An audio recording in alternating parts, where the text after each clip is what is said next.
Aupa, ongi etorri Bilboko Gazte-Steam egunera. Kaixo, eskerrik asko. Maider naiz, ni kamp teknologikotik nator. Eta ze proiektu gaz, atoz? Daukagu behan tailer bat, ordu bateko tailerra, apuntatzen ziren ikastetzetatik eta gabiz manejatzen beso robotiko bat. Da, tipo industrian erabiltzen diranak eta kotxeak montatzeko eta horrelakoak montatzeko, baina eskoletan eta institutoetan erabiltzeko, eta simulatzen du horrelako beso industrial bat.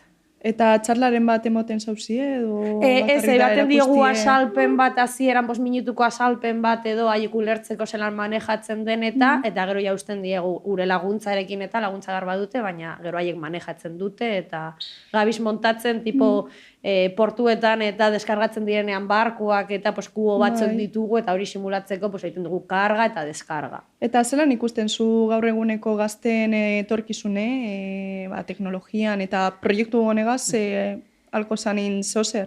Bai, nik uste dut garrantzitsua dela, zer gaur egun ja inguratzen gaituen danak dago teknologiari lotuta eta ja ikastetzetan eta txikitatik ja egiten dute programazioa eta ja hurbilketa asko daukate mundu honetara.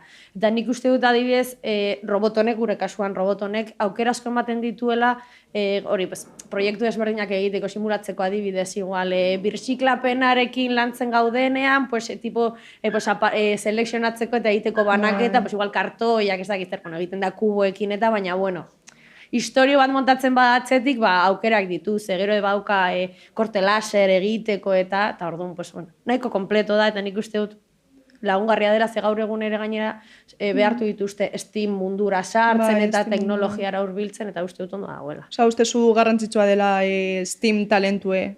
Bai, ze hori, azkenean naia badauko programazioa eta taia dana da elektronika, mundu guztia mugitzen da elektronikaren inguruan. Eta uste dut azkenean ikasketak eta asko bideratuko direla arlo horietara. Eta orduan txikitatik jazten badira zertzo baita egiten. Eta proiektu hau itzeko inteligentzia artifiziala erabilizue, no?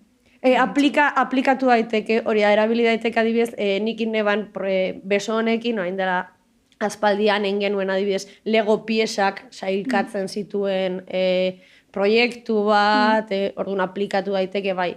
Erabilgarria da, ze azkenean gainera gaur egun inteligentzia artifiziala eta asko erabiltzen da eta danetan dago. Gero ez da gehiago. Bai, ez dakitona da, baina eta gehiago badau. Bueno, eskerrik asko etortzi gaitzik eta ondo ibili. Zuei, eskerrik asko, deitzeatik, eta hemen gaude behar duzuen erako. Eskerrik asko. Zuei.